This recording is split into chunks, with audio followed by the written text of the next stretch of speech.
Hello, everyone. Welcome back to episode 42 of Sooner Girl Sports Pod. And I have a fantastic interview for you again this week. It is an episode of Crimson Chronicles, my fan series, Sooner Born or Sooner Bred. And this week's guest is Sooner Born Micah Thompson. She is also a former OU rower, and she also worked in the athletic department for 5 years, 2 of those being after her graduation. So you will not want to miss this upcoming talk with Micah Thompson. She is an incredible, great Sooner fan. I've known her for a long time. Her and her whole family are huge Sooner fans. So I cannot wait for you guys to hear my interview with Micah. But before we get to the interview, I want to get to our injury report of the week with my friend, Dr. Jason Leinen. I wish we were talking about a win and almost non-existent injury list, but unfortunately, that's not the case. Yeah, I know. Yeah, it was not the way we wanted it to go on It was not good. Saturday, unfortunately. Yeah. Yeah, I'm a little concerned about if we can't win our home games. It doesn't make me feel good about the road games, and Yeah. we've got to win at least 2 or 3 of the next 4, and of course we have 2 more home games, so hopefully those are attainable. But I don't know about Yeah. LSU now with all that mess. Brian Kelly Well, got yeah, I mean, they haven't looked great all year. Plus, no now they lose a coach. Although I'm glad we don't get them like this next week. Sometimes after a team yes, they rally around the yes, coach, and so yes, you're kind yes. of like, well, they might be good this next week, but maybe then they won't be good. That's what I'm hoping. I kind of felt like that one was attainable for us, just how their season is gone. Yeah. But I don't know who their interim is. If they've named it, I haven't seen it yet. Yeah, I haven't seen that yet. But Yeah, their and offensive coordinator got let go as well, which is apparently what caused a lot of the drama. I okay, don't know if you well, saw that. Yeah, I didn't see that apparently. part of it. Um, I guess they add. This is. I don't know. I can't remember where I saw this, so I don't know that this is 1,000% accurate. But this is what I saw somewhere. It was they asked him to fire the OC, whose name has Mm, escaped me, but he was like no, and so that started a heated exchange, okay, which then okay. led to okay, well now you're both fired. So anyway, it sounds like a lot Crazy of deal. upheaval. Yeah, Yeah. So I mean, I hate that for them, but maybe it'll work in our favor here in another few weeks. I guess yeah, is silver yeah. lining for us, maybe. But Well, that, and then speaking of injuries, I mean, Missouri lost their quarterback. I saw So, that. I Oh mean, I don't man. know I mean, he was playing well. Yeah, he was. I know they're a run-heavy team Mm-hmm. anyway, so that might not change a whole lot what they do, but Yeah. that if you don't have to play the starting quarterback, that's always that's always a Right. good thing. I So know. Yeah, I did see that. maybe we can pull some of these games out in the end I, here. I really hope so. Well, they announced a game time for next Saturday at Tennessee, and it's a night game. Yeah, night game. Yeah, that So game's gonna be that'll. tough. Of It course, that will. one I think was circled all along for me is that's gonna be Yes, pretty tough on the for road. sure. That one and Alabama, I think, are both gonna be tough. Now Yeah. maybe, although I heard something about based on the betting line or whatever that Vegas is maybe giving us a chance at this game this Okay. weekend. Okay. Well, last time I saw, I believe we were like a 3.5 point underdog, but it changes daily. So Yeah, there's no yeah. telling what it'll be by the time Saturday comes. And also, yeah, I guess there's no telling what our starting lineup will look like by the time Saturday Yeah, it's comes. got a But lot of guys on some of these lists. It's I hard to know, know. But you know. we had a good starting 5 on the O line on Saturday. I felt like we had 2 freshmen. Yeah, But I mean, I didn't really feel like that was a factor in anything. I I mean felt they like did they held okay their for own. sure. Yeah, Yeah, I wish we would have committed more to the run, I which know. you kind of heard all week was Yep, going to be the plan or should have been the yep. plan. Yes, And then we yes. didn't do it. I don't really know why. I don't I either. mean, obviously we had a couple of big runs and Robinson got going, but Yes, it wasn't. I don't know. I just feel like we should have even committed even more to the run, but I I don't know. know. I agree. I feel like Xavier Robinson was he had the he had the hot hand or whatever, and I'm just like, Yeah, why don't we feed him and give him a chance to see what he can do? So I don't know. yeah, Maybe this is the week. Fingers crossed, I guess, that they're like, hey, this worked. Let's practice some more of that and see what happens. exactly. don't know what's wrong with Mateer. We've joked about it. Eric said, I think his talent was in his thumb or, whatever. And so when he had his surgery, he hasn't been the same since. And so maybe it got removed or whatever. And no disrespect to the kid. I know we talked about it before. It could be a lot of mentally him just being subconsciously worried about another injury or re-injury, or just mentally, I can't imagine what they deal with. So, I mean, he knew he had a lot of expectations when he came back to play with Texas. Like, okay, that's a lot of pressure. Exactly. And so maybe it's just gotten to him, and I can't blame him if it did. Unfortunately, that's not an acceptable thing to deal with where we are. But I mean, it's just a matter of fact sometimes. So I don't know. Yeah, it's hard. It's hard to know, but then he throws that 60-yard pass or whatever was perfect, It was and perfect. couldn't have been thrown any better. And yes, but then it seems like he misses some short ones. So I know. And I I don't know if that's a thumb. I don't know if that's a mental. Who knows? It's hard to say on it some of really these is hard to things. say. But It is. hopefully, yeah, he can continue to find some things. Or Yes, I hope so. yeah, I think we just need to. I don't know. I feel like we have enough talent Yes, on offense compared to a year ago, and we had basically all our receivers hurt every game. absolutely. And we have enough. We obviously have talent on defense to keep us in the games. Now Ole Miss, I knew was going to move the ball. I knew they were going to put up points. Good And maybe we could have held on to one last touchdown, and so maybe the defense had played a little bit of a role. We got to start getting turnovers, I think. Yes, we do. We definitely do. I don't know At what least is we going on didn't with have that. any turnovers on our own side, but Oh yeah.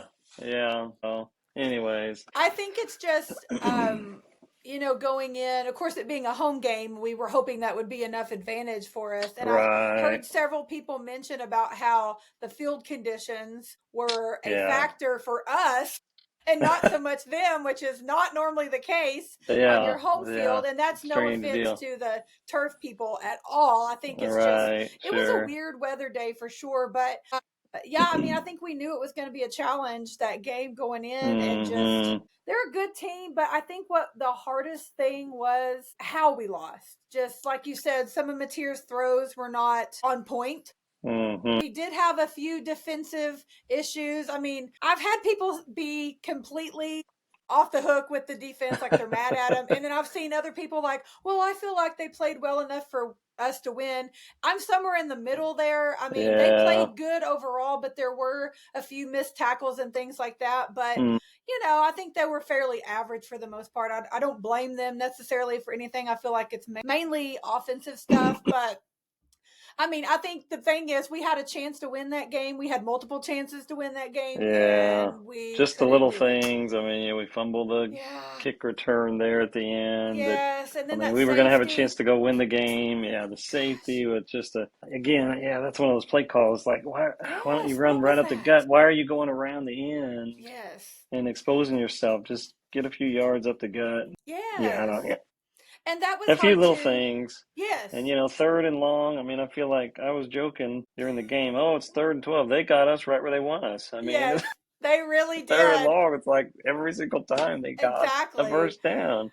And then we kept running a lot of the same plays, and that was very frustrating. I think at one point, of course, it had happened throughout the game on multiple occasions, but at some point when they missed a PI call on Ole Miss for sure, and I was pretty miffed about that. And then we go and run the same freaking play again, and I just about blew a gasket because I was like, are you kidding me? Like, why are we doing this? And again, I know a lot of people are questioning Ben Arbuckle and his talent and all of that and play calling, obviously. And I mean, if we're being honest, after this weekend, I guess, quote, rightfully so, but I don't know. I mean, I feel like the guy has time to redeem himself and prove himself. I don't feel like he's completely tanked out. What we've seen in the past, like this time last year, we were in bad shape for sure. Exactly. So I'm not completely ready to write the dude off, but I will say, I just hope the next month is good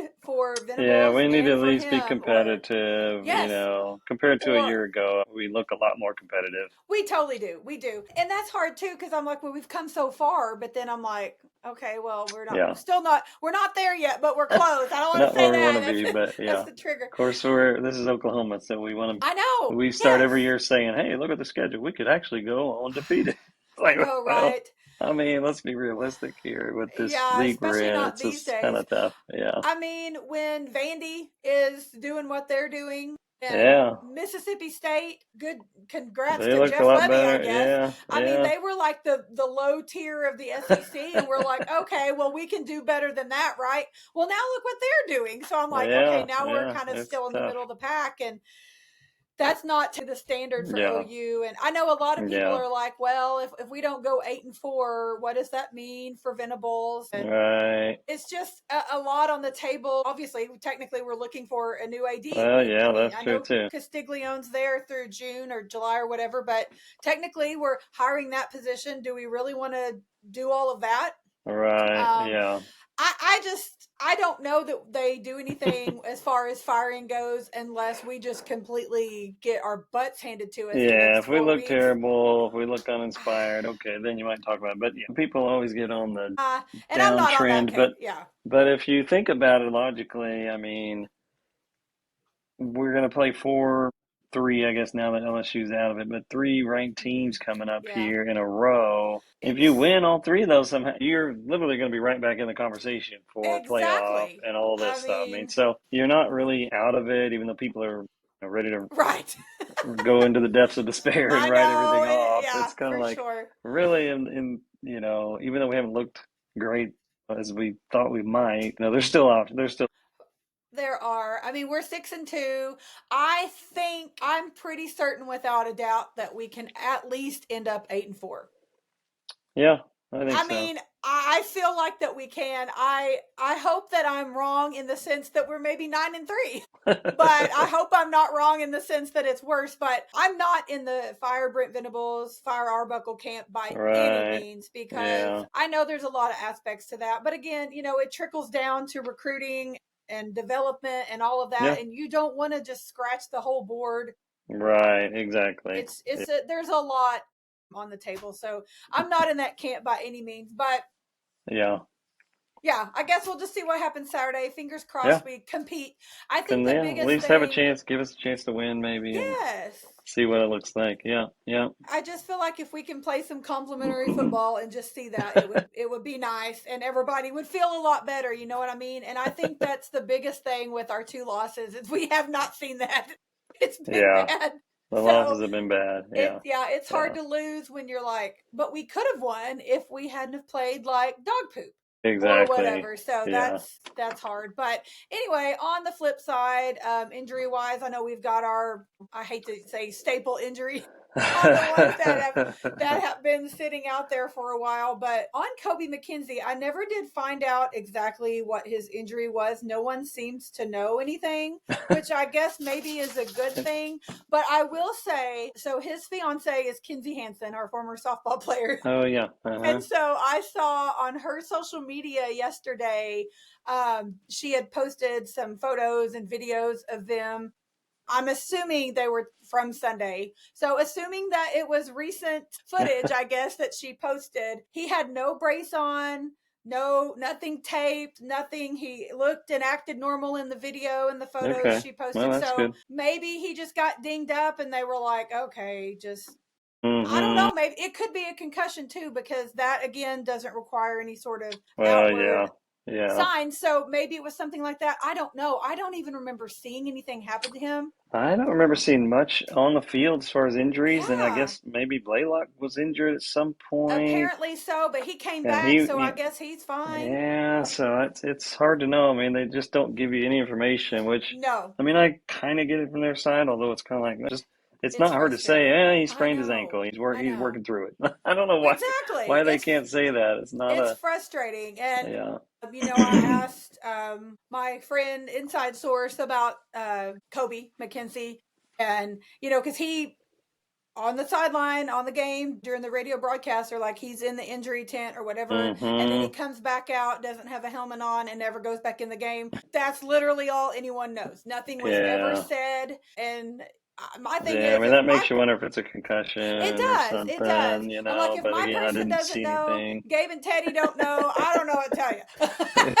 Yeah, So I mean, again, it's difficult. Yeah, maybe it's a good thing. Maybe he really is okay. But Keontez Lewis has still been on the injury report the last 2 weeks. and I don't know. Yeah, and that's the weirdest one to me because he Yes, obviously had a horrible looking injury, but then he came back the next and he week. had a Yeah. few plays, but then I don't think last week he played at all. No, he didn't. And this week he didn't play at all. So No, I don't know if there was some kind of weird delayed I wonder. symptom presentation, which is not all that common unless Okay. he was kind of trying to blow it off and not really telling people how Well, he felt. And then he yeah, tried to go a little bit and said, "Hey, I'm not feeling normal actually." yeah. So I mean, sometimes guys have that kind of thing too. I So wondered that too with the next game being Texas. Obviously, everyone wanted to play in wants that to game. play, So yeah. maybe he did kind of cover something up, so to speak. And Hmm. I mean, yeah, he played that game, and I don't recall anything happening to him or him being pulled or Right. anything in that game. Hmm. So for him to have been out the last couple weeks is crazy.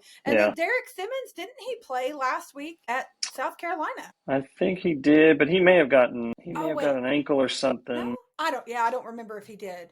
But I don't know. Um, It's kind of that time of the year where I mean, all teams are going to be dealing with some guys getting kind of dinged up or tweaking yes, it's something, or starting to they're just wear on kind of, them. yeah. So you may have a little bit of these kind of, even though it's not really a ticky-tack injury, it's just kind of something that's, Right. That's they don't true. Just feel 100%, or they just feel like they gotta get some yeah. treatment, or they gotta be So taped up true. more, or they gotta be, limited in their snaps, or they're going to be Yes. listed as doubtful or Yeah. questionable, and then they might end up playing. So it's Right. just kind of one of the every team is dealing with a certain amount. It just kind of feels. You look at the injury report, and it's like 6 out of the 10 guys are offensive line. Yes. It's kind of like, oh, Yes. how can we Yes. have every single guy in one position? That's what we were last year with the receiver. It's like, Exactly. can we just Don't spread it around a little bit if we're gonna do exactly. I feel so we like have we some could depth absorb charts. it. Yes, exactly. We Yeah, could absorb it a little more and spread it out yeah, if it weren't so concentrated on one position. But Javante Barnes and Gentry Williams, they were listed as doubtful on the day of, and they didn't play. yeah, yeah. So yeah, I don't know going into next week. The good thing is we have a bye week after the Tennessee Yeah, game. that's true. Yeah, you can get So guys through that game, yes, a have long a little awaited time to rest bye. up. Yes, Yeah, we need for it. sure. Hopefully these guys will kind of recover a little bit more. And no one wants a bye week after a loss, so that's Yeah. a horrible mental weight for 2 weeks hmm after a Yeah, loss. 2 in a row. Yeah, Um, yeah. so Hopefully, I mean, the only quote silver lining would be, well, we were on the road and it's a very good ranked team. However, right. let's just go get a win Let's and just focus win. on Yeah, that for a couple yeah, weeks and a little recovery and for move on sure. to Yeah, Alabama on the road following that. So right. Yeah,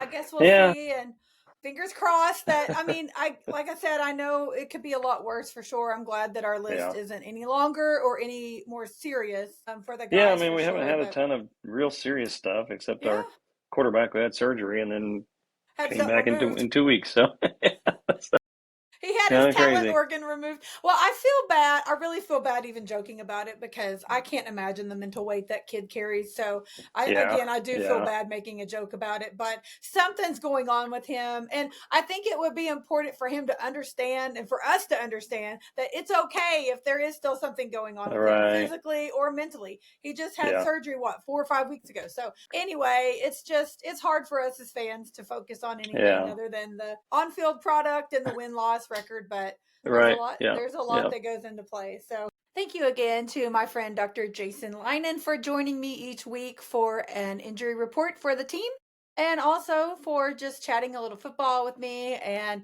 talking about all the things going on football this season. So on to this week's Sooner headlines of the week. Have quite a lot to update you on Sooner sports across the board. We will start with our NFL players. As you can see, if you're watching the video, I am wearing my CD shirt. Now, some of you might be saying, but you're not a Dallas fan. And you are correct. I am not a Dallas Cowboys fan. If you don't know, one of the very first words that I said, even before Mama and Dada, was Boo Dallas. Boo Dallas. I was not raised a Cowboy fan. We only rooted for the Cowboys when Barry Switzer was the coach. My dad said that we rooted for Barry and not the team. We wanted Barry to do well, but not the team. Unfortunately, that one led to the other. But nevertheless, not a Cowboys fan, but I am a fan of CD and all of our former Sooner athletes who are now in the NFL and the NBA. And I love watching all of our players at the next level. So shout out to CD. He is back with the Cowboys after missing the first bit of the season with an injury. He is back and doing his normal CD thing. So shout out to CD. Glad to see you back on the field for sure. Jalen Hurts had quite a game in the Eagles win over the Giants this past Sunday. Jalen was Tom Brady's LFG player of the game. He was 15 of 20 for 179 yards, 4 touchdowns. And so shout out to Jalen for really balling out that win over the Giants. And also our Kyler is on a bye week this week, him and the Cardinals. So that is a much needed bye for him as he gets a little extra time to rest his foot from the Liz Frank injury that he is recovering from. We still don't have a lot of information on that or his timeline of recovery, but hopefully we will see him back on the field soon, especially since he's gotten a little extra time to recover from that. Baker Mayfield and the Bucks had another great win, 23-3 over the Saints on the road, 15 of 22 for 152 yards for Baker this week. So shout out to Baker for balling out. He did have a tough loss against the Detroit Lions last Monday night on Monday Night Football. If you listen and watch last week, you remember I had my LFB shirt on, Let's Effing Bake. He was playing Monday Night Football the day that I recorded last week's episode. Unfortunately, that game did not go as we had hoped, but Jared Goff and the Lions are a very good team. It is a very difficult atmosphere to play at Ford Field. So the game, it just wasn't his best game and it did not go their way, but there are a lot of injuries on that Bucks team.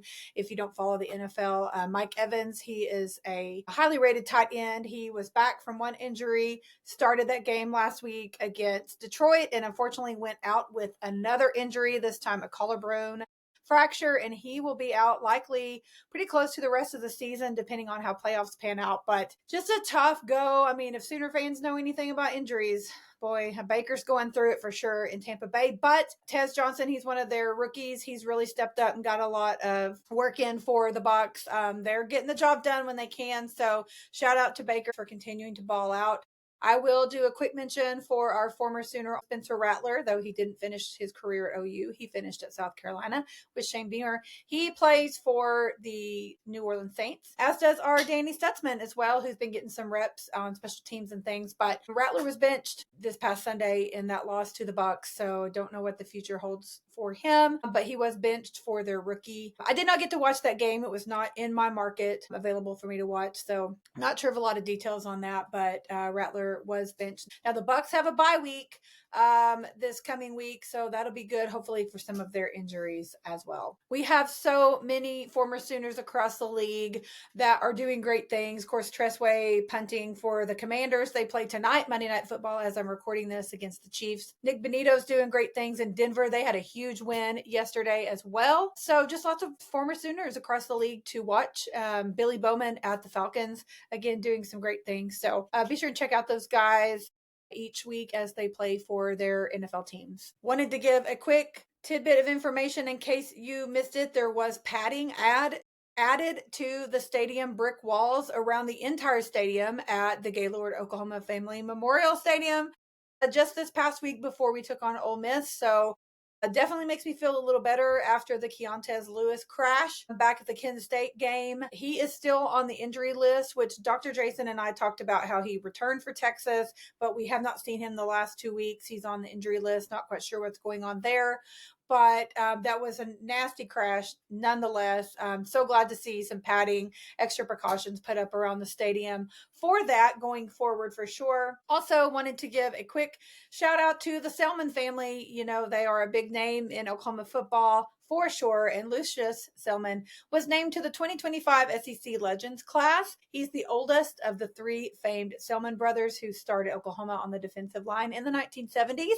It was announced past Wednesday that as a member of the SEC's 2025 Football Legends class, a group of former football standouts who will be honored at events surrounding the SEC football championship game in Atlanta this December. So shout out to the Selmans, shout out to Lucia Selman for that amazing recognition and honor. So glad to have those guys as Sooners. Okay, on to the Ole Miss game this past Saturday in Norman. Of course, Jason and I just talked a little bit about the game and our thoughts on some things. So just want to throw out a few more stats and numbers and different things and thoughts I have on the game. So I'm just going to say one of the main reasons I started this podcast, in addition to just wanting a platform to give a voice for a woman like myself to have an opinion and have a space in the world of sports, and highlighting those sports and athletes and people behind the scenes who often fall between the cracks. It is my honor and pleasure to be able to do that, to be able to highlight all of the people in the world of Sooner sports and all that they bring to the table and provide for us. But my love and my passion for football and softball and basketball, just all things Sooner sports, another main reason is my passion and my frustrations, I guess you could say, just across the board, mainly last year with football season. You will always find me usually huddled around the men, the husbands, not in the kitchen with the women, talking about all the girly mom parenting kitchen things. I like to talk sports, invent about sports, and that's kind of how all of this started. And I actually recorded a voice only podcast after our bowl game loss to Navy late last December. I never ended up publishing it because by the time I kind of figured out what I was doing and that I was actually going to do this podcast thing, that ship had kind of sailed and I just wanted to move on from it. It had been a couple of weeks and I'm like, I don't want to go back and relive all of that again. My frustrations with sports, again, is just one of my avenues for having this platform, and I'm thankful to be able to have it to talk about those with Dr. Jason Leinen or whoever my guest may be or whatever. But I'm going to share just a little bit of those frustrations and thoughts with you during this segment about the Ole Miss game this past weekend. Again, you heard a lot of those sentiments in my conversation with Dr. Jason, so I don't want to repeat myself. I know you've just listened to that, but I'm really ready to see some complimentary football on the field. I don't know that we've really seen a lot of that this season. It seems like it's a one or other type situation. It's just really hard to get past that. It's just been a rough go the last couple of weeks. And honestly, I mean, we had our good road win against South Carolina. Very thankful for that. Wasn't our cleanest game, but we got the job done, and we were able to do that against a team like South Carolina. No offense to Shane Beamer's squad, but that loss against Texas, this loss against Ole Miss, two very good ranked teams, I guess. Texas actually ended up not being ranked when we played them, which is a whole nother story, but I'm not going to go back and rehash that again. But it's just really frustrating to see kind of how things have panned out. And we've got 4 games left. I'm really hoping we at least finish 8-4. I don't see how we don't finish at least 8-4, but anything can happen. I'm hoping we nab one of the road game wins against Tennessee or Bama and finish 9-3, get a good bowl game, hopefully get a good bowl game win. We really need to end the season with a bowl game win, whatever that may be. So fingers crossed going forward on that. I did want to mention our starting offensive linemen for the Sooners were Fasusi, Ozeda, Nweu, Foje, and Makala. Luke McClinklow is working on backup, and Howland was backup on left tackle. We had 2 freshmen that started at offensive tackle this past weekend, and I mean, I feel like they did really good. I don't really feel like that was a factor for us on the field. So that was good to see our freshmen stepping up there because we do have a lot of injuries on that line. I would say the only highlight of the first half was with the Tanga turned on the Jets, 76-yard to the house. His mom was an Olympic sprinter and his dad was the Texas A&M track coach. So apparently he got his running genes from them for sure. But we had penalties. That safety was absolutely a ridiculous call. So many mistakes. Ben Arbuckle was just completely outcoached, if we're being honest. I know a lot of people questioning if Brent Venables has what it takes to be a game manager as a head coach and all the things that that entails. Their quarterback Chambliss just ran all over us, in my opinion. Felt like that entire half swung on Blaylock getting stuffed back on that safety, which was a ridiculous play. That play call was just super odd, in my opinion. It totally killed the momentum. We never really recovered after that. It was just really hard. Ole Miss had the ninth ranked run defense in the country, and by the third quarter we had only run for 12 yards. Now we did run for more after Xavier Robinson's play, but just to give you a little perspective on how not good the run game was against that defense that we should have been able to run all over, in my opinion. But yes, Xavier Robinson did have that 55-yard touchdown that changed the momentum. So my friend Ryan Broyles, I had him on the podcast just a few weeks ago. If you missed that episode, you should definitely go back and give it a listen. Former Sooner wide receiver standout who also played in the NFL for the Lions. But Ryan was up in my section. He has some friends that sit just a few seats down from me. I've actually seen him up there before, but he was up there. I started talking to him when that play happened, and I told him, you have to stay up here now. Like, you're sitting by me now. We're talking. Because I'm very superstitious, and he kind of laughed it off, but he left. He left the section, and I don't know where he went. I texted him after the game and was like, Ryan, bro, I told you to stay up here with me. I'm just kidding. I'm not blaming Ryan for my superstition, but just saying, he was up there, and that good play by Xavier Robinson happened. But Robinson logged 109 yards, 2 touchdowns on 9 carries. Pretty good day in my book. Honestly, I wish we could definitely see more of that. Kendall Daniels with the PBU on third down. We forced a punt. We had all of that momentum there. Just some crazy times. We had some opportunities to really take off with it, and we just could never capitalize on those opportunities that we were given. RJ Young on Twitter, he pointed out that Oklahoma gave up a safety possession, 3 points off that Ole Miss possession following the safety. 3 points from an SEC referee catastrophe. Yeah, that was nuts, but a whole nother story. Don't want to go off on the refs on here. It's a 25-20 in a game that OU could be leading by double digits if it played a clean game and the refs attended a clinic. Yeah, certainly not wrong there. There were so many calls. I will say we did not have as near as many flags and penalties as we did last week in South Carolina, but there were some missed PI calls for sure. And I know it goes both ways. I'm not just saying it was against us or would have been in our favor or whatever. It was just very frustrating. Like we get this PI call and then literally run the same play, same exact thing, and then we get a PI call. I mean, it's inconsistency from the refs, from the offense, from everybody. It seems like it was just so frustrating. And John Mateer, 17 of 31, 223 yards and a touchdown. Isaiah Satanga, 6 catches, 131 yards and a touchdown, 359 total yards. That's the first time that we've had 2 100-yard rushers and receivers in the same game this season. We haven't done that since the main game last season, which I believe was the 1st of November. Kendall Daniels, he's showing out 2 TFLs. But again, Ole Miss, their quarterback, 24-44, 314 yards, 53 rushing yards. Like I said, he literally kind of ran all over us. Kawan Lacey, incredible, 79 yards, 2 touchdowns, 431 total yards offense on Ole Miss. We just could not win the shootout. Unfortunately, we had that 4th quarter giveaway. Our defense gave up those 431 yards, which is just extremely disappointing. Xavier Robinson, he really gave it his all. Honestly, I feel like he should have the game ball of the week or player of the week or whatever they give out on the post-game radio show. I don't remember who they gave that to, Toby and Teddy, but I think they may have given it to Xavier Robinson. But nevertheless, he was the star of the day, in my opinion. Unfortunately, Satanga did have good numbers, a good game, but he gave up that safety and those points, and it really did cost us some momentum for sure.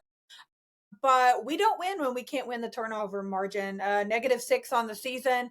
We are 15-0 the last 3 seasons. If we do win the turnover margin, we are 16-10 if we lose the turnover margin. And that is the last 3 seasons. So not good on that. We really got to get a hold of that for sure going forward. Post game, I think some of you may have seen a bit about Lane Kiffin possibly trolling David Stone on the field. I never watched the interaction. I heard the quotes and heard what was said. So I'm not really quite sure how I take it. I mean, Lane Kiffin is Lane Kiffin if you know how he is. He's a strange dude. I don't really know that he necessarily meant it anyway. I'm sure David Stone was running his mouth before the game or whatever, which, he he usually produces enough to be able to do that. But Lane Kiffin was asked about the post game when he said to David Stone, "You're a little quieter than before," end quote. He was talking about David Stone. They had that little interaction on the field. And Lane said, as his response to that was, "That's just me. He was talking the whole game to me. I did it good job that I felt of not talking back to him. He kept telling me, 'You ain't going to score,' and all this. And I didn't go and try to find him. He was just happened to be walking by and he took his opportunity, basically." So, you can take that for what it's worth, but I did want to throw it in there. But after what happened, again, predicting our final record, we're currently at 6-2. We still have on the road Tennessee, a bye week, and then on the road to Bama. It would be exceptionally fantastic if we could nab one of those road wins. We do end the season with 2 home games. We have Missouri on November 22nd and close out the season at home against LSU on Thanksgiving Saturday the 29th. And then, of course, we are currently bowl eligible, so we will be going to one. And again, we really need to get a bowl win. And it's kind of up in the air where things land. There's a long championship November, so to speak, ahead of us, and that will really sort out the wheat and the chaff, so to speak. But a lot of upheaval at LSU. I know Dr. Jason and I talked about that, so I'm not going to go into that again, but there's just a lot of things going on in the conference. Missouri losing their quarterback. Jackson Arnold got benched at Auburn. There's just so much going on. There's a lot of coaching carousel changes going on in the conference, just across CFP in general. So how this November pans out and how the championship structure plans out is truly anyone's game at this point. I don't feel like there's any one team that's head and shoulders above the rest like I have in the past. And I feel like that's across the board, just looking at the Big Ten even. I know I haven't gotten to watch a ton of other games yet, but these next 2 Saturdays, I will be home for sure with our road game and our bye week. So I'll be watching lots of other teams. I'm sure I may have some opinions after that. For sure. Okay, so before I close out my thoughts on football, I wanted to give a quick shout out to my friend Keisha Howard. Keisha is one of the ones that heads up the Roughneck Little Sis tailgate before all of the home games. And she was so incredibly kind to invite me to their breakfast tailgate before the game this past Saturday. So shout out to Keisha. Thank you again so much for the invite for myself and my hubby. We had a great time meeting everyone and visiting, and the food was obviously delicious. But Keisha is the mom of Brianna Howard. And Brianna, I had on the podcast back in September. She was the first female Native American schooner driver. And she accomplished that on our season opener on August 30th. And when I saw that had happened, I reached out, connected with her, and was so glad to be able to feature her on the show, give her a little platform, just tell her story and just to highlight what she's done. So shout out to Keisha for the invite. And again, I got to meet Brianna in person. She's so kind, so precious. Those sweet Roughnecks and Little Sis do so many cool things for our university and our program, and they were all so kind. And so go back and give her episode a listen if you missed it. It was back in September. And I did post some pictures from this weekend on social media, so you want to go check that out. Snapped a photo with sweet Keisha and Brianna. It was so nice to meet her in person. Also, I met in person my sweet friend Robin. She is a huge supporter of the podcast. So shout out to Robin.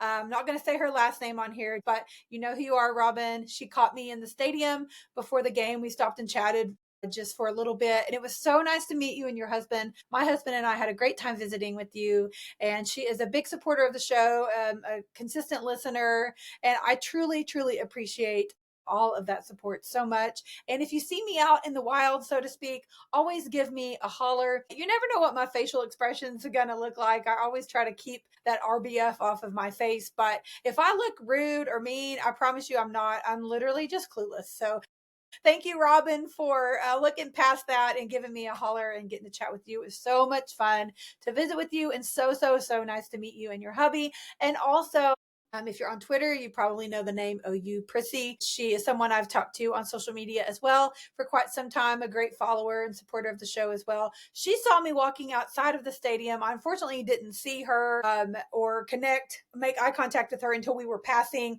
It was kind of crazy. I was in a rush to get to that tailgate that I was unfortunately running late to because of the weather.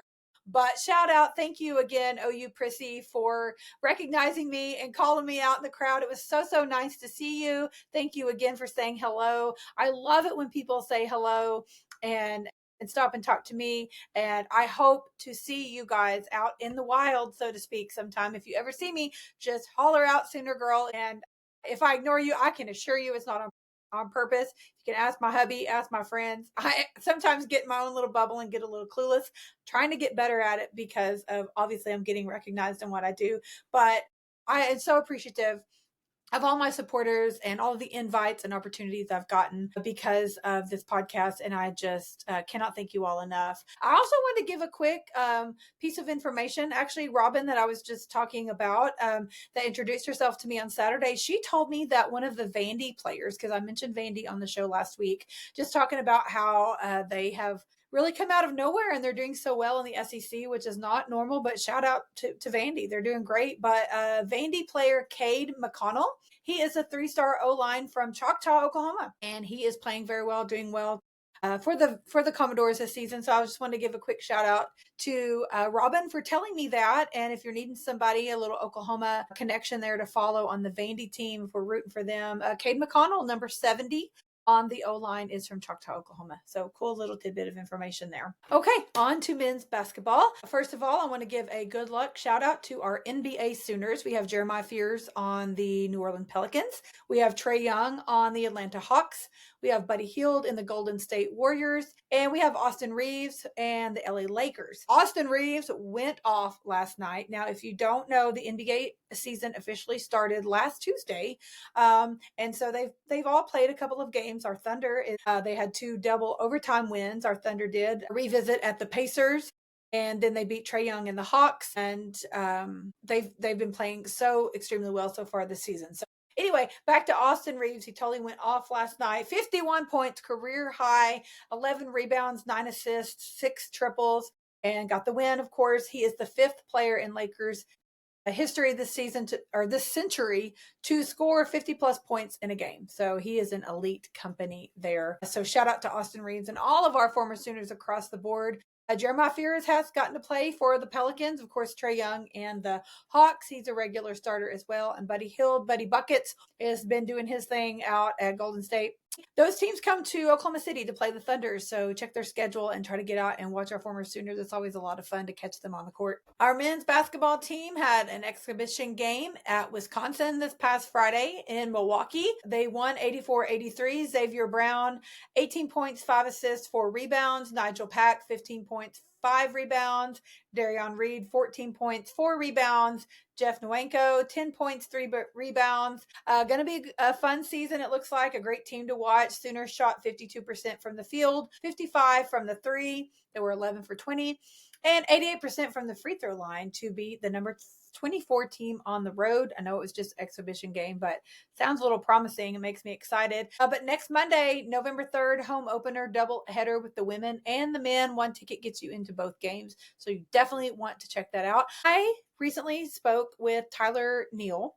He is a former OU Hooper from the 2010-2014 timeframe, and he is now on the franchise radio, has a radio show. He's a color analyst for our girls basketball.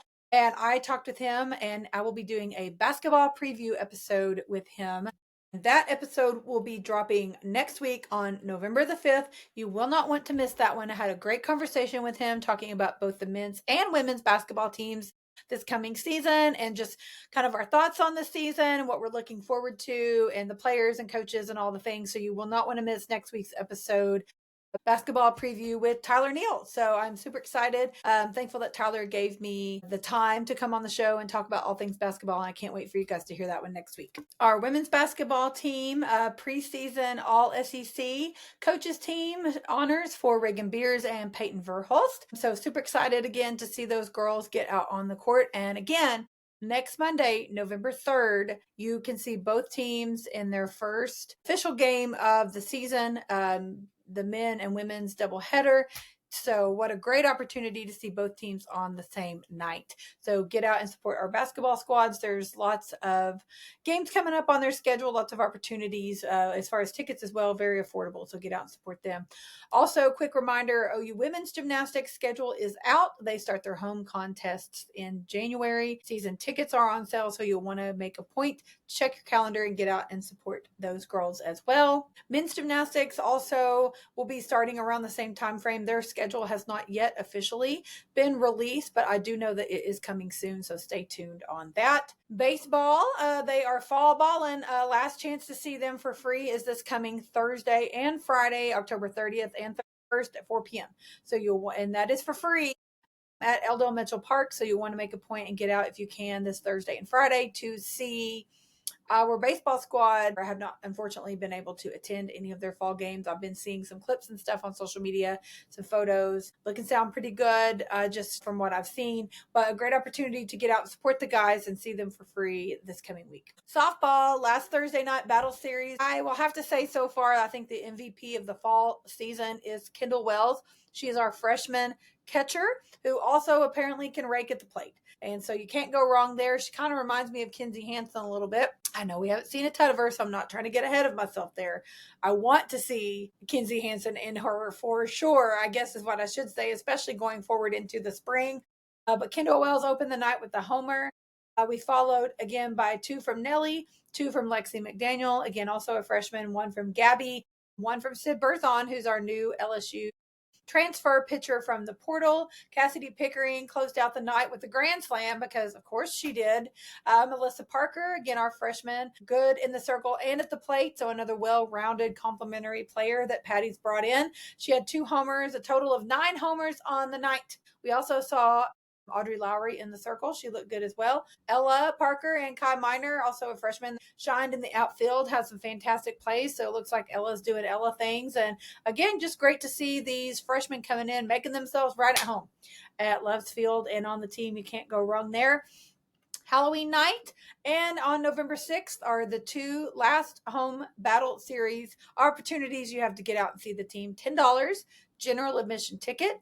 Can't beat that for our softball girls. So get out and show them your support and see some great softball because you're not going to be disappointed. I can tell you that. Our soccer girls are at a 10-4-4 record after a 1-3 loss at number 6 Arkansas this past weekend. But next up for them is the SEC tournament, 11-2 through 9 in Pensacola. They just found out that they will play Mississippi State this coming Sunday in the SEC tournament quarterfinals. So best of luck to our soccer girls. Coach Matt Mott, Hadley Morrell, that I had on the podcast earlier this summer. Fantastic people. So much fun to watch. Looking forward to seeing how they do in the postseason. And I have made another connection with one of the current players that I'll be doing a season recap with here at the end of the season. So stay tuned for that. Our wrestling guys, their schedule is out. The season starts pretty soon. It's coming up November 9th at Missouri. I just talked to DJ Parker. He is one of our wrestlers and he is so kind, such a great human. Talk to him for an episode that will be coming up later this year in December. Shout out to my friend Greg Glass. I actually don't know Greg personally. We've gotten acquainted on social media.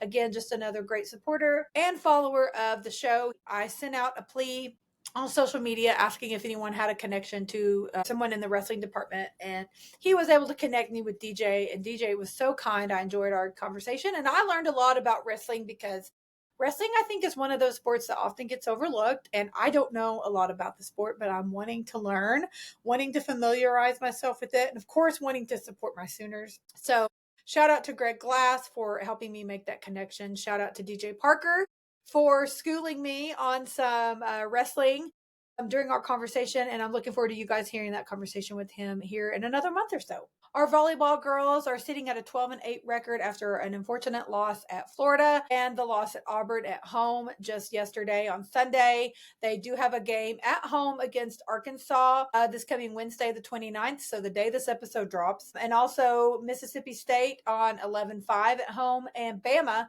on 11-7 at home. Those are their last home games, your last opportunities to get out and support our volleyball girls. And again, please get out and support them if you have an opportunity to. I've made a connection with sweet Sydney Thompson, one of our players. Going to, again, wait till after the season to do a little recap with her, sit down and visit with her about her volleyball journey. And I cannot wait to have that opportunity here later this year to talk to Sydney. But get out and support those volleyball girls. They've still got a lot of opportunities ahead of them. So best of luck to them. Our tennis women, Julia Garcia Ruiz is headed to the NCAA individual championships after finishing as a single finalist. And the duo of Chloe Noel and sophomore Gloriana finished as doubles runner-ups. Julia Garcia Ruiz earned an automatic bid to the NCAA Individual Championships, which will be held in November in Orlando, Florida. So up next for the girls, they are in Orlando next week, November 3rd through 9th, and again in Lincoln, Nebraska, November 3rd through 9th. Some of our girls will qualify for each of those tournaments. So stay tuned for updates on that.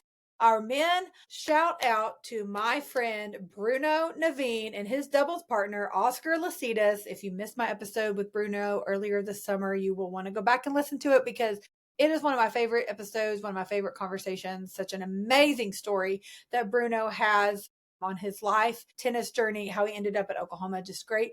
But shout out to him and Oscar for winning back-to-back Norman Open champs. Just incredible to hear their success so early, especially in the fall.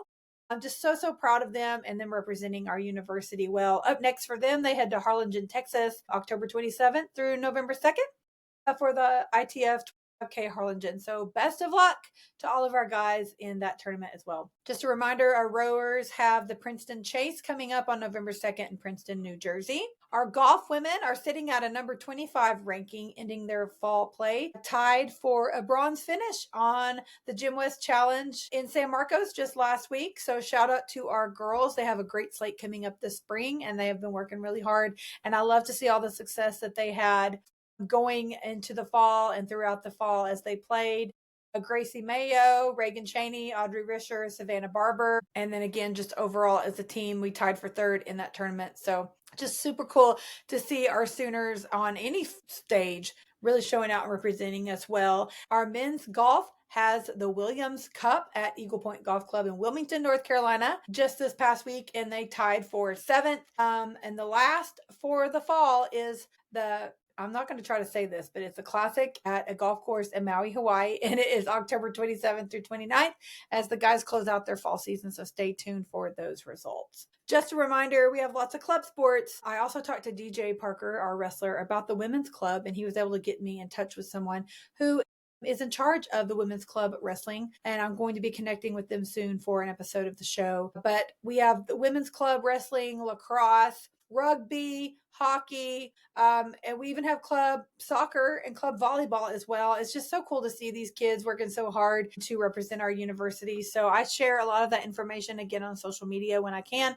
So get out and give them a follow and support when you can. My Sooner MVP of the week is going to my friend Bruno Naveen and his partner Oscar Lacitas for winning back-to-back champs of the Norman Open.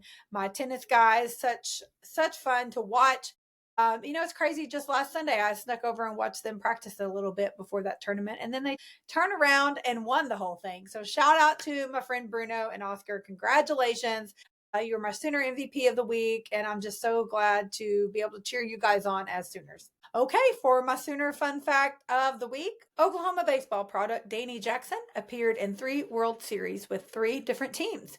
He won 2 rings. The 3 teams that he played for in the Fall Classic are the Kansas City Royals in 1985, which he won, the Cincinnati Reds in 1990, which he won, and the Philadelphia Phillies in 1993. So it's World Series time, and so I thought a little baseball World Series fun fact would be great timing this week. So Boomer Sooner, always, you guys, thank you again so much for your support and for always listening. I truly appreciate you more than you know. This is the last week to get on and support the Project 31 with the breast cancer awareness shirts that I've made. You can find those at soonergirl.bigcartel.com. Again, all the proceeds of these pink and black shirts are going to Project 31. I will be presenting that donation to them in the next week or so. So through the end of October, hop on and get you one of those shirts. They're only $20. And again, those proceeds will go toward Project 31. I have lots of other merch as well. I would love for you to support me and purchase a shirt and free advertising for me, and just really helps me out a lot. Again, it's soonergirl.bigcartel.com. You can find that in my link in bio on all social media. While you're at it, give me a follow at SoonerGirlPod on all social media platforms.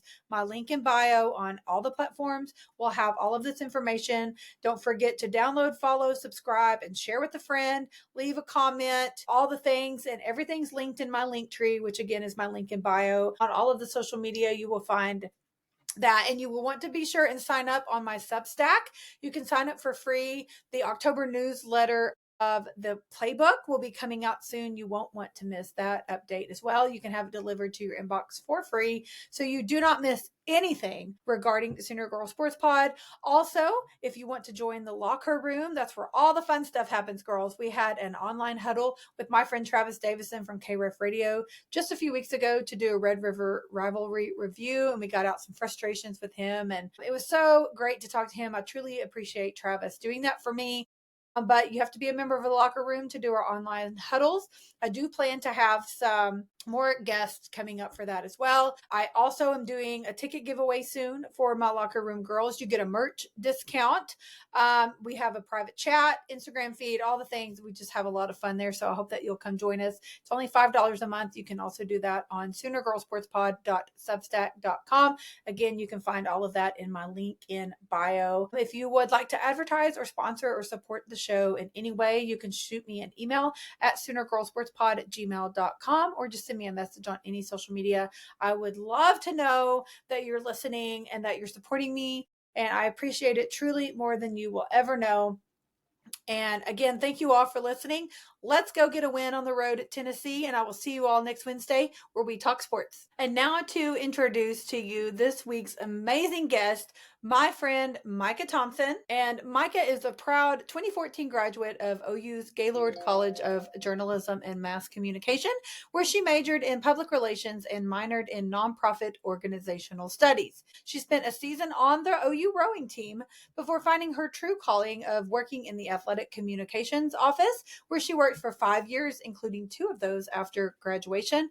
While she was there, she handled media and PR for women's golf, wrestling, rowing, and helped out with men's basketball, all during a very golden era of Sooner sports that included 10 national championships and more star athletes than she can count. These days, Micah is doing her most meaningful work of her life as the Director of Communications at SafeHaven of Tarrant County, the largest domestic violence service provider in Texas. She never had a choice of being a Sooner fan. Like I said, she is Sooner born, Sooner bred. She grew up going to football and softball games her whole life. Her favorite memory is the entire 2015-2016 men's basketball season, and we talk about all of those great memories on our conversation, as well as her great story of her Buddy Hield memory. You will not want to miss the story of the half court shot that didn't count in the 2016 Big 12 championship game. We all remember that. She has a fantastic story regarding that, so you won't want to miss her story on that as well. She could talk for hours about that entire basketball season because she traveled with them quite a lot, so it was really cool to hear her story on that. She also kept a handwritten play-by-play to help out their computerized stat crew during football games during the days of the hurry-up, no-huddle offense in the Big 12. So pretty cool for Micah to get to do that. You can find Micah on Twitter at Micah_May and on Instagram at Micah May. And I will link all of that in the show notes, of course, and I'll be tagging her on social media throughout the week. And I am just so thankful for Micah.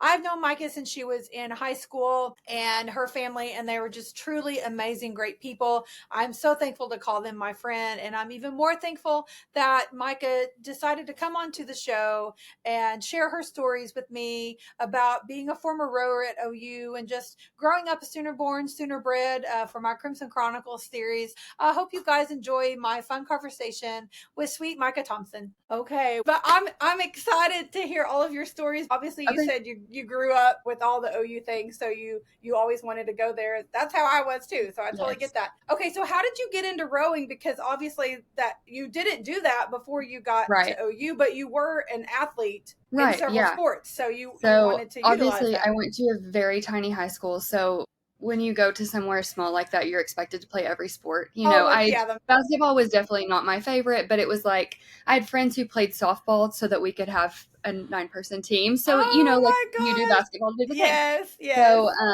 I grew up playing softball, basketball, and track. I had done tournaments in softball, basketball, and track. My dad was a coach and then an athletic director growing up. And so, all I knew was sports my entire life. My mom always laughs, like I just grew up eating concession stand dinners like 4 nights a week for my entire life. And so you grow up doing all of that. And I think I could have gone to a smaller school for softball or track, but I knew I wanted to go to OU. That was the only place I applied. That was more important to me than anything. Mm-hmm. And so I'd thrown disc with a girl from Washington, Oklahoma, and it was her and her sister.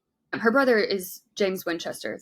Oh, yes. Yeah. So Becca Winchester, and she was on the rowing team. And so she was a year or two older than me. And so we had talked to her dad and her sister, my senior year, and just about Becca and what she was doing and on the rowing team. And they were like, you should consider it if you're going up there. That's something I think you'd probably enjoy. Yeah. And so I kind of knew going up there and throughout the summer that I probably was going to try out. So I tried to keep in shape a little bit. It's really hard after that. Like after your senior year, and it's like, I don't want to go run. I don't have any reason to run anymore. I tried to keep in shape a little bit. And then when I got to OU, when you're moving into the dorms, and I think it's probably a lot different now. I think they're probably a lot more selective, especially on height requirements. I'm not very tall, and it is very beneficial to be tall when you're a rower. So, when we were moving in, one of the assistant coaches came up and she was like, hey, my name is Megan. She ended up being one of my favorite coaches. But she was like, my name's Megan. I am an assistant rowing coach. Can I help you move in and talk to you about rowing and the process and all that stuff? And I was like, yeah, I'm actually very interested in it. So I talked to her, and I had a friend from FCA camp that I'd grown up with who was also planning on trying out. So that was nice too, just to have that friend and a friendly face there. Yes. So, I can't remember exactly when tryouts are. It's sometime in that first month of school. Okay. And they have a pretty lengthy, I guess, recruiting process where they're out on campus trying to get girls. When we were there, they would bring one of the rowing shells out onto the South Oval so that you could see it and talk to the girls. Neat. Obviously, a very great visual. It catches your attention for sure. So, you had a informational meeting, and then our tryout process was about a week long. We took a bus up to, at that point, we had the boathouse. OU had their own boathouse. Something was wrong with it or something. So we did at Chesapeake, and it was cool because it had the indoor rowing tanks and all of that stuff that you could get in. The process was a lot of just like trying to figure out how athletic you are and how, strong-willed you are, basically. So, we would do like HIIT workouts, we would run. We did get in the tanks just to like work on your strokes and all of that kind of stuff. But I ended up making it. It was seriously a dream come true. I was talking to my parents yesterday about this, and, you hear stories all the time of, girls who play softball or soccer or volleyball or whatever, and they've grown up doing that sport, and that's amazing. Their dream is to go play college at the, go play at the next level or D1 or anything like that. But it was like, I didn't really have that for a sport. It was just like, I would do anything it took to be an OU athlete, because that's what I grew up dreaming about. Is I worshipped OU softball players and football players and really you name it. And so I didn't have that process, and I feel like a lot of rowers obviously don't get a lot of attention. So rowing is obviously not one of the most popular sports at OU. You probably, unless you know one personally, you're not going to know the name of a rower or the best rower at OU or anything like that. But for so many OU fans, like, these are like-minded people who are on the rowing team. Those ones who have tried out. I'm not saying ones who've recruited or whatever, but the ones who've tried out and have stayed there, it's like, these are girls who, so many of them grew up in Oklahoma. So many of them grew up OU fans, and they were athletes but couldn't compete at the next level in their sport. But it's like, I don't know. It's just, I loved knowing that, like, how many people just loved OU and they just wanted to do anything it took to be a representative of that. And I know that's what it was like for me. Yes, that makes sense. I have talked to, so many people about making a roster at OU or anything.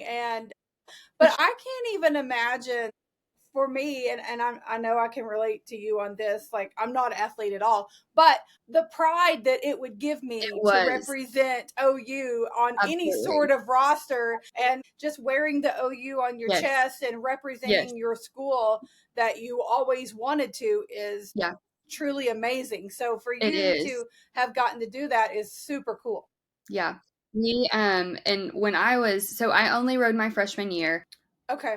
But that was before they had their on-campus facility. So now they have that big, beautiful on-campus facility that's kind of, I think, southwest of Lloyd Noble. Yeah. But when I was there, our locker room and our indoor facility were actually underneath the football stadium, and it was not nice. Yeah, so it was not super nice. It was not pretty. We had these little steps on the west, I guess on the west side of the football stadium that you would go up to our locker room, and then we had an erg room, the erg, which is the indoor rowing machine. I have a picture, actually, my locker, the first time that, they put our nameplates on them, and it's like this bright red crappy painted locker with like a crimson thing that doesn't even match, but it's like, oh my gosh, I'm so proud to see my name. It's an OU logo.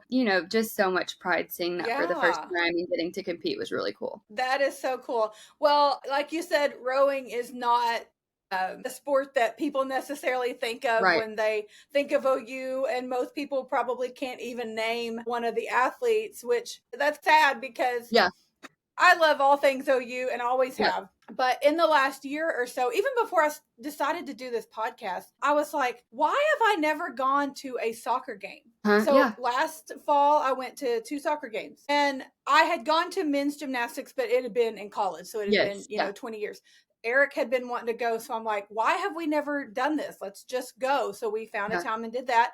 And then I went to tennis for the first time in the spring. Tennis is fun. And I love tennis. I have no idea why I've never gone. So I went to men's and a women's. And anyway, all that to say, I have gotten a lot of pride out of just attaching myself to following these different sports and athletes. And then when I started doing this podcast, I'm like, okay, I need to be more vigilant. Volleyball. Yes. Yeah. We're getting a hockey team in the fall, which is a club sport. Yeah. But still, I mean, I want to support that. Yeah. And so I've talked to tennis player, volleyball, gymnastics, the track coach. And I thought, why do these sports not get the support that they deserve? Because, you put in a lot of work as an athlete. You regardless, do, yes, regardless absolutely. of the sport. I obviously grew up playing sports, and my dad was a high school football coach, and so you can imagine I was treated like his son. Yes, the son he never had. Morning was when I was in 3rd grade, so I was used to hard workouts, but it's like once you get there, you have no idea. Oh, I can only imagine. I felt like I was very used to hard workouts. My dad was very hard on me. Thankfully, I mean, it made me such a better athlete. But I remember we had one, and it was called 9 by 9 by 9. And so it was row 9 miles, run 9 miles by 9 a.m. Oh, Lord. And we did it. And I would be dead. I'm certain. And so we did it at our indoor. So at the stadium. So we rowed on the rowing machines, which rowing 9 miles. And so, rowing on an erg for 9 miles is a lot. It is not fun. Yeah. Being indoors and seeing the same thing over and over again. Yeah, no. It's like a treadmill. Yes. And then we would just run laps around the stadium for our 9 miles for running. But it was, I had no idea. Yeah. That's a lot of laps. Yes. Wow. So it's funny. I think honestly, probably the only rower that I can name is Ethan Downs' wife. Okay. Yes. Caroline. Yeah. And I only know that because I followed him on social media, from being a football player. Right. And I remember him tagging her or whatever. And so, of course, I've now since started following the rowing team and the coach and stuff. But I honestly don't know if before that I could have named any athlete. Yeah. And it, like I said, it's kind of sad because I'm like, these people are putting in the work and the sweat and representing our school. So I guess people can go out and watch them now that they're in Oklahoma City. Sure what their schedules are now. I know when I was there, we had in Oklahoma City, we had regattas both in the fall and in the spring. So in the fall, it's a longer one. It's just a much longer course. It's kind of more about endurance. And then in the spring, it's more like your sprint season. So that's getting ready for NCAAs and things like that. So it's a shorter course. Okay, cool. Obviously we're not in the Big 12 anymore. My freshman year, we got to host the Big 12 tournament, which was really cool. So, we had a few extra championships that year, but it's really fun to watch. They typically, if you go to I want to say the one in the fall, it's not hosted by OU. It's hosted kind of by the Boathouse District, if it's still the same as it was when I was there, which was a long time ago. But they had food trucks out there. There are a lot of people out there. We were runners up that year, which was awesome. And I got to compete even as a freshman, which was really fun. But yeah, I just have really good memories from that. If you ever have a chance, these are athletes who are such, some of them are such diehard OU fans. Yes. They are working their tails off to be in those boats and make those lineups. So if you ever have a chance, definitely go support them, watch them. It's really fun. It obviously doesn't take very long just to watch them row by for a little bit, but I know that they would really love your support for sure. We loved any support that we ever got. I was going to say, so I know that SEC teams, I don't think there's very many rowing teams in the SEC. Are, I want to say Alabama has one. Yes. Because that's where their like SEC championship was. Tennessee. I think A&M maybe. I can't remember who all has them. It wasn't. There's not a ton. No, there were not. I was actually kind of shocked. Of course, like I said, I don't really know much about rowing, nor have I even followed it. I mean, I followed you, but I followed you, not the rowing team. So anyway, I'm kind of curious, going forward now that I'm paying a little more attention to it all, kind of what's going on. I want to hear your, so how did you get involved into the athletic department? Because that will lead into, I want to hear your Buddy Hill story. Okay, yes. So, the reason I actually quit rowing, I really wanted to have an internship and not just like I'll go once a week for an hour, or I'll go once a month for an hour. Like I wanted to do it. Right. And so originally when I went to college, I thought I wanted to do broadcast journalism, and, be the next Erin Andrews. Like, and so I had an internship with Channel 5 in the city. It was wonderful. I was with Brian Keating. I spent quite a bit of time with him, and then Carson Cunningham. And they were both there when I was there. Nice. And so they were wonderful. They taught me so much. They took me along to anything that I wanted to go to with them. So neat. They did like a live setup at OU Texas one year and got me a credential to be able to go do that. Which was cool. Yeah, it was so nice. And I learned so much, but I feel like I also learned that just wasn't what I wanted to do. They were wonderful. And I'm so glad that I had that opportunity just to realize that's probably not what I wanted to do. Yeah. And so I was really involved in FCA in college, and Kenny Mossman I can't remember his exact title, but Kenny Mossman was there at the time. And he came and spoke at FCA one time and shared his testimony, and he talked about working in athletics and how he got into it and what all he does. And I'm like, that seems right up my alley. And so I talked to him after, and he got me connected to Mike Hauk, he is currently over athletics communications at OU now. So Mike was just over basketball at that time. He was kind of second in command in the office. He moved up into the main role while I was there, but got me connected with him. And so I started out just, interning as a student. I started mid-semester, so was very heavily involved in basketball, of course. And Mike was over men's basketball. And so did a lot with that. So I was on there. I started that probably December of my sophomore year and did that throughout until I graduated, and then stayed on for 2 years after as well. That's cool. As kind of a full-time intern. You can think of it as a grad assistant without going to grad school. So that's basically what I was. Yeah. So as a student, I was over women's golf. And so I had them for a few years. One of the first couple of years I was there, we had Jaw. She was, I think she was a national champion at one point, maybe the year before I was there. Oh, cool. She was super good. They had a great team. We went to NCAAs. It was actually in Tulsa that year, so I got to go and travel. It was really fun. Yeah. I mean, it was my first year doing it, so it was really cool to be able to get to do that. And they were just such a lovely team to be a part of. They, were just so welcoming. They're all just down to earth and love to be around you, and will talk to you. And they were wonderful. I loved working with women's golf. And so once I graduated and I took that full-time role, I also added rowing and wrestling. So I was over communications for them. And then I did assistant men's basketball. And my first year of that was obviously when we had, that dream team with Buddy and Isaiah and Ryan and you name it. And we went to the Final Four and got to travel a lot with them. And it was really just kind of a dream come true. I feel like I still love talking about that season and just the memories we have from all of that. And I bet so. It was really a cool experience. That was the best thing that could have happened to me in college. Met some of my best friends that I still talk to every day. Some of the interns that I worked with, we still have a group chat that we always talk. Oh, I love that was 10 years ago, so it was really cool. Yeah, it was a cool experience. That is cool. When you mentioned your story about Buddy Heald, which I can't wait to hear, yes. I laughed because I remember that so vividly when it happened. And Toby Rowland and I just talked about that. Oh, okay, yes. Just very briefly, he talked about Buddy and how Buddy was one of those players that kind of came out of nowhere, so to speak. You know, like he wasn't somebody that everybody was like, oh, we can't wait to see what he does. But here he just came and we were like, holy smokes. And now look at him. He's excelling in the NBA. So anyway, it's really cool like to hear that from Toby as well too. So it's funny that you brought up that shot because I remember where I was sitting when it happened. I remember watching it and just the he made that, right? Like, yes. So you had given up at that point. 100%. You were like, it was kind of like, okay, well the game's over. We got to get back on.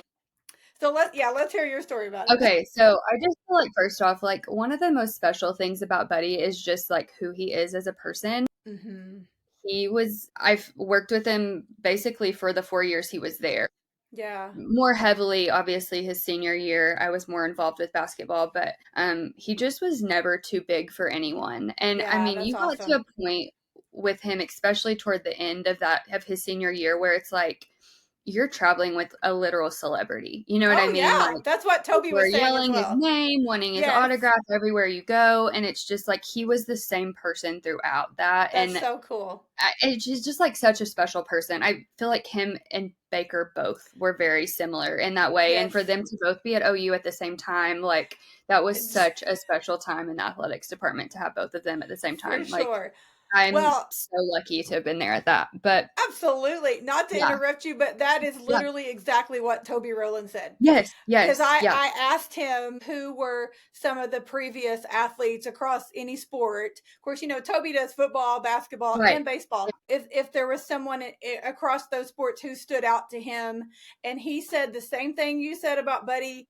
And about him being similar to Baker, same thing. Like they were never too big for their britches, so to speak. Never. They were always so kind and like showing up for whoever and giving the media the time of day and being so friendly. So that coming from somebody else also carries a lot of weight. You know, and it's so funny to me. Like you'll hear people talk. I obviously work now with people who aren't OU fans, but they know who Baker is. Obviously, Baker. Like he's, you know, and it's like y'all don't understand. Like, you know, so many people hate Baker, and let's be honest, if I wasn't an OU fan, I'd probably also hate Baker. Probably. You know, like how he plays.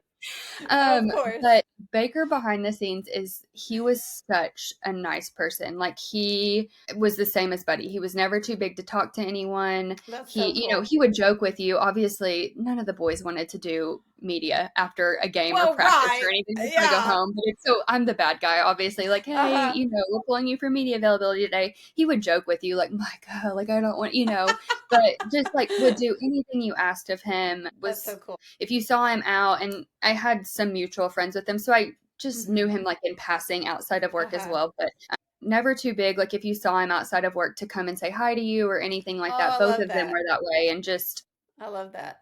In a world where they had every right to be a celebrity and be too, know, like they were wonderful. So that's cool. That's really cool to hear. I always tell everybody that Baker is like my spirit animal because I feel like he could be my brother. Like I want to be friends with him because we have a lot of similarities. Like sometimes we don't know when to keep our mouth shut. I would totally grab my crotch at a football game in front of instead of flipping somebody off. Like that's me. So I'm just like that. Me and Baker have a lot in common as far as that goes. So he's on my list of people to hopefully meet someday because I think that we could be friends for sure. But it's cool to hear those stories. And again, about Buddy too, because I think a lot of him and I love watching him in the NBA as well. Yeah, me too. It's cool to see. I mean, I do see the similarities with Baker and Buddy as far as them kind of bursting onto the scene and coming out of nowhere. And now look where they are today. And It's cool. I love it. And of course, like really you cool. said, if we weren't a Sooner, we probably wouldn't have as fond of feelings with Baker. But exactly. But also, like, you can't help but love the guy because he's just so likable. He is, and he does so many good things. Him and his wife are just so charitable, and they just seem wonderful. So that they do, and I love that. He's I love Sooner that for sure. Yes, I'm so glad. I'm so glad. Okay, so Buddy's story. So okay, well, first off, just that whole year. I mean, you asked like my favorite memory. I don't know that I could pick one. It's just that whole year was just like, you just literally felt like you were in a dream that whole year. Everything felt magical. Like, it was awesome. You had that incredible Kansas matchup earlier in the year. And then I want to say on Valentine's Day, we had the matchup back in Norman when College Game was there. I remember that. And that was such a big deal. It was that whole time was so fun. We go to the Big 12 tournament that year. I should have done my research. I think it was a semifinal game. We're playing West Virginia, and I'm on press row. So at that point, Snapchat was really popular, and some businesses and sports teams were trying to get like Snapchat accounts going.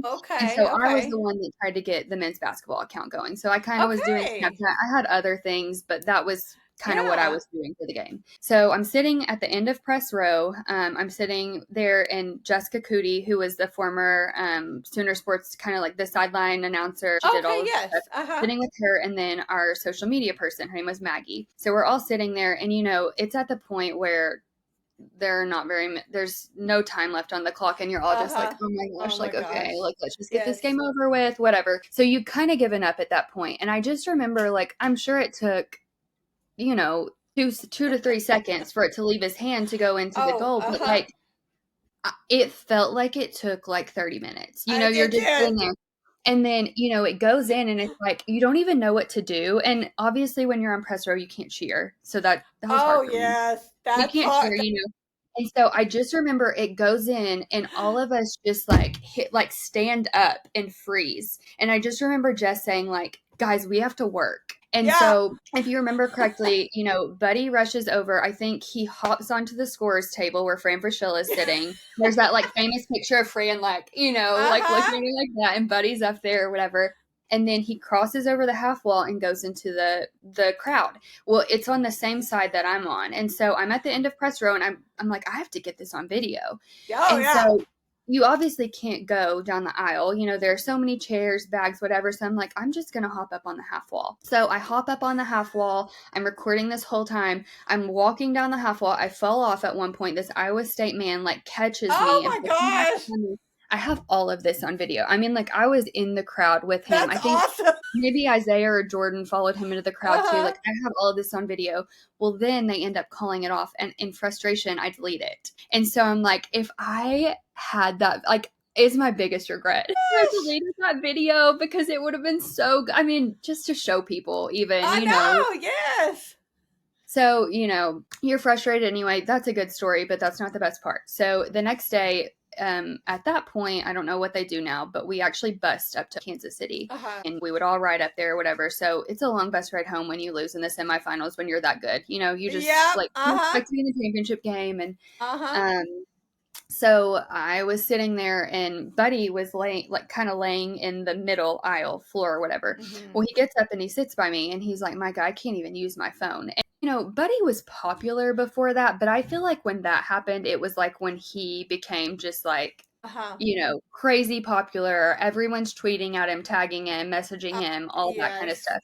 And I remember his phone was going off so much that it wouldn't work. It kept freezing. So we had to go in and like change his phone to where he wouldn't get notifications anymore, because at that point he was still getting every time somebody retweeted him, liked a post, mentioned him, anything, which is hilarious to me that he was that big of an athlete. I know. Yes.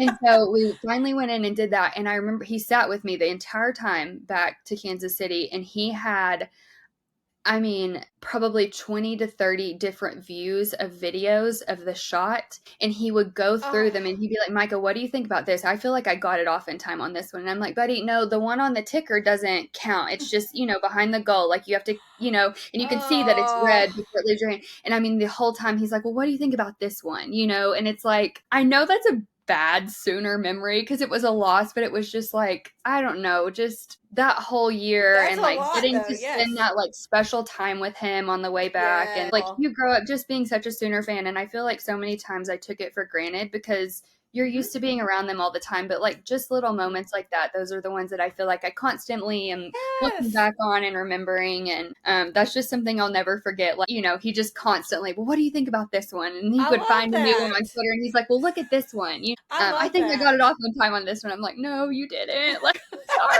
Gosh, it was just like a special moment for me. That's cool. So, that's really cool. I do wish that you had that video, though. I do too. That would have been so cool. I deleted it. Well, I'm not gonna lie. I probably would have as well. Just out of you're just so frustrated because you're in such a high, and then it's like, gosh. Yes. And so I just deleted it without saving it. Wow. And, I mean, I probably would have done the same thing. Yeah. So I cannot judge you at all for that. Yes. Yeah. I know you said that whole basketball season was such for sure a core memory for you, and I can imagine, like, I remember all those games you mentioned, and the game day being there. I think it was Valentine's Day that year, and I remember so much of it myself, and that was 10 years ago. Well, I know it was crazy. And I also just want to mention too, we've talked about Buddy, but Lon Kruger is an angel of a human being. Like, I have heard that. I know you've probably heard a million great things about them, and it's like, it's not enough for how wonderful of a person he is. That's so cool to hear. When I started out as a student intern, we had a small group that we hung out together, and we had met him like in passing, probably at a practice or something like that, introduced ourselves. I would never expect him to remember my name ever, you know? And I remember one day we went to eat at Jimmy Austin at the golf course. We like to do that. That's their buffalo chicken wraps are like what I crave the most still, not living in Norman. It's not even my favorite food there, but I love it. And so we got there and sat down, and Coach was there. And at that point we were pretty new. And so it's like, Coach is here, you know, like it's still pretty cool to you at that point. You're not seeing them every day. And so we sat down, and he came up and talked to us, and he remembered every single one of our names. And we were student interns. Wow, that's so cool. Greeted all of us by names. And so, you know, we talked to him or whatever, we're ready to pay for the check. He had left, and they come up and they were like, hey, Coach got all of y'all's meals. And that happened to me multiple times throughout my time in Norman. And I got to know him better, obviously, as I started working with the team more. But anytime you would see him, he'd pick up your meal. And he's one of those people who I think he would probably be really annoyed that somebody's talking about something good that he did like that. But I just feel like, I think everyone knows Lon Kruger is an angel, but like, it's just, you cannot imagine how nice of a person he is. You cannot say too much good about a person. You can't. That's why, and he just, he wanted everyone to feel like they were welcome, and you know, I was just an assistant, like a 21-year-old girl, and like he wanted me to feel as welcome as I could be, and like just as important part of a team as his coaches, and he was just wonderful. That's really cool to hear. I never met him personally or anything, and I don't know much about him other than I have heard people always say that he was a great person and that they always enjoyed being around him. So like I said, you can't say too much good about a person, because especially when there's so many bad people and so much bad news everywhere. But did you deal much with the women's basketball team or anything, or was it mainly a little bit, not as much? Yeah. So whenever we had 2 full-time internship positions when she graduated. So it was me and one of my friends, his name's Wes, and those 2 serve as assistant. So he would have served for assistant for football, and then I served as assistant for men's basketball. So I worked women's basketball some, but just not as much. I wasn't, as connected to it. Yeah. Did you know Coach Cole at all? Not well. Really? So she was decently connected to FCA. She would come, a few times a year. She would share testimony once a year. Mm-hmm. So she would come up there, and it was always really special for me. And I did tell her one time, I'm like, you're from Hilton and I'm from Belma Alma. We're from rival schools. And she was so nice about it. And so it was really cool just to see kind of like, a hometown girl who has made it to one of the biggest coaching positions in our state. Oh my goodness. Yes. That was always really neat for me. I feel like small town kids get counted out a lot for different things. So to see her do that's really cool. They do. Yeah. Okay. I was looking back at what all you had said to see what else was there anything else we were going to touch on. Let's see. Well, I loved your little letter that you sent. Yes, yeah. To Buck. That's so cute. I will definitely have to share that because. Okay, yeah. Well, I just think it's cute when kids do that kind of stuff because, like we were talking about, they're 20-year-old kids exactly playing a sport. And there's little kids looking up to them. And even me as an adult, like I get starstruck sometimes talking to them because they are such a big deal. And I'm like, they're kids themselves. Yeah. But they're also role models and it's just crazy. But like they're human beings, it was so cool too. Like with Buck playing, I mean, we had gone on vacation with his family. Like, there was a big group of people from Velma, that had gone on vacation. We just went to South Padre Island. I remember I was 3 or 4. I just remember bits and pieces of it. But I mean, I did love football even at that age. Like my dad just, Same. I watched all the time with my dad. I understood things, and so it was pretty cool at that age to have someone, especially being from a small town like that went to OU. And I still remember my parents went to the national championship game that year. Misty, my cousin, was babysitting me in Velma, and I remember watching the game. I don't remember much about it, but I do remember when they ran out that I saw Buck while they were running out, and I was like, so cool. So cool. Like I know him, Yes.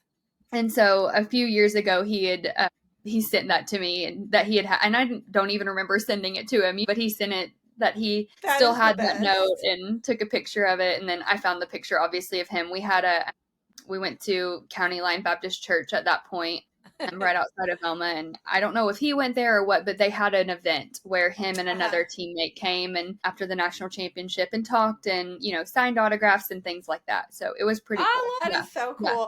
Well, like I said, it's very special for anybody to make a roster at the University of Oklahoma of any kind. So for you to have known someone, I mean, even nowadays, like, to be on the football roster is a big deal. I mean, I know there's so many guys that don't see the playing time that even they deserve for the caliber of player they are because they're at the University of Oklahoma. Absolutely. Some people choose to stay because that's where they want to be and others move on, and that's fine. Same with softball. I mean, honestly, like you look at who's on the bench and you're going, I know. Cow, they could go anywhere else. Yeah, they could go somewhere else and start. I know.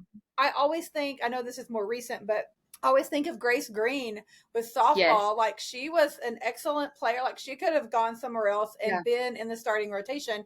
And I guess, I don't know her story, but I'm assuming like she chose to be a Sooner, to stay, to be loyal. And I think that's cool. I mean, I'm not sure how long her and Brian Mead were together. Maybe that played a part in it, but still, I mean, she could have gone other places and played, but she chose to stay. And I mean, that means a lot because I mean, just to make the roster is amazing. Yeah, absolutely. To think that, and especially like as an Oklahoma kid with her, Oh my gosh, yes, I mean, Buck was the same way. Just as an Oklahoma kid, like it really does mean, I think, more to Oklahoma kids to grow up and watching those teams and idolizing those athletes, and then for you to be there yourself, it's just a really surreal thing. I'm sure it's surreal. I mean, even hearing John Mateer, I mean, he's from the Dallas area, but even hearing him talk about like, here's my offers I had out of high school, and he ends up in Washington, and now he's come back, quote, home. Yeah. But like he grew up watching OU football, and I mean, everybody around here, you either grow up watching Crimson and Cream or Orange and Black, and exactly. So to end up, your dream school or really where you watched growing up is super cool. Yeah. And I really hope he has a good season because I really want him to. Me too.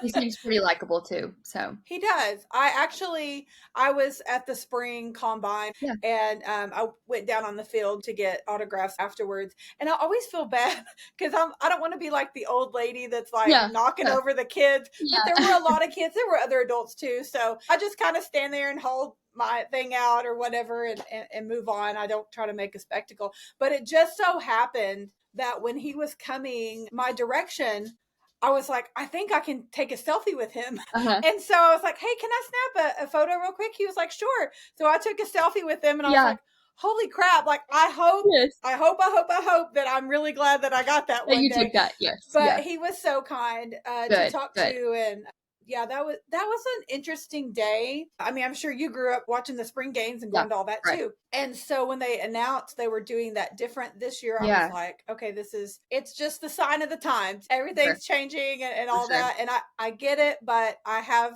pros and cons with it. But that's neither here nor there. But it was a really neat experience. I mean, I did not like not getting to like actually see a game. Right. And I mean, we haven't really seen what these guys can do, which I get it. That was the whole point.